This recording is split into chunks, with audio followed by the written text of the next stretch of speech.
Ito nga pala yung motor ko. So, ang dumi niya. Lilinisin na natin mamaya. Bobomba natin sa may labas. So, yun nga guys. Ang plano ko, palitan tong exhaust ng Acura or yung SC Miles dalawa. Pagpipiliin natin kung ano yung pwede natin ipalit. Talaga. Saan ba tayo?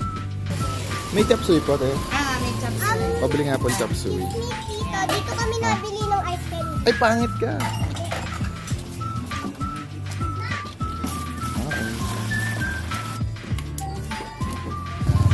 Diretso lang. So yun guys, no, tapos nang kumain, nabasin na rin yung pipe ng motor. Medyo madumi nga lang. Pupunasan ko na lang siya kasi pagkatapos ko siyang gamitin nung bagong taon, in-stock ko na siya. Tinago ko na. Kasi every December ko lang siya kinakabit pag magbabagong taon. So, try natin. Dalawa kasi yan. Ito kasi SC to eh. Ayan, SC project yan. Medyo may kalawang lang na konti. Kaya yan, SC project. Solid yung tulog na ito. Tapos, yun nga lang, nagkulang siya. Yun lang, nagkulang siya ng isang dito, sukbitan. So yun guys, ito nga pala yung Acura Pobig. Yes, see. So ito yung Acura Pobig. And guys, medyo madumi na rin to. So yun guys, ito na yung Acura Pobig. Medyo madumi nga lang din talaga kasi nagamit ko na ito nung una eh. Ito yung pinakauna ko nagamit. Yan, hindi ko lang napunasan. So lilinisin ko din muna bago natin yung test. May tama na siya. Pero okay lang, wala namang problema yan. So yan, may silencer na din. Kakalasin lang natin dito. Tapos pag kinalas mo na yan, sulit na yung tunog na yan.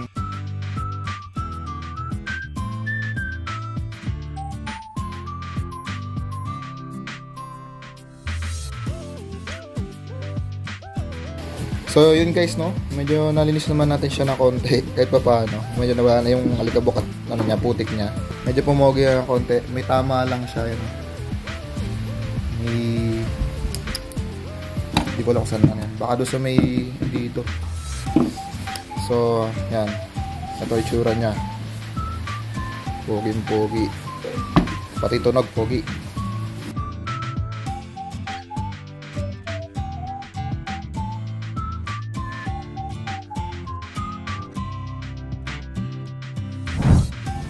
So ito guys, papalitan na natin yan. Ang gaya na ito, medyo luma na rin yung tambutso ko.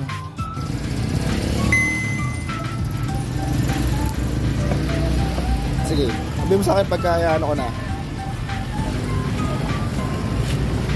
Yan. Wala ka angat eh. Para masungkit niya.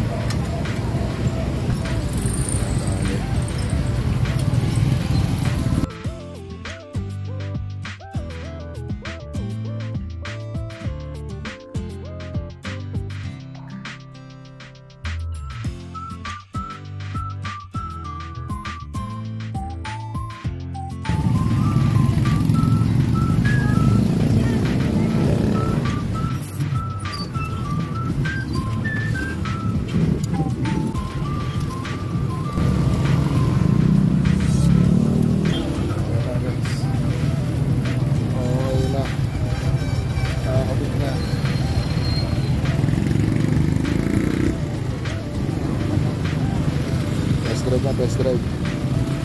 So ayan nga guys, no, ito na, naikabit na yung Acura Pobig na pipe, na pen pipe. So akasin na lang mamaya yung silencer para marinig natin yung tunog. So for the meantime, pasaksak mo na yung silencer.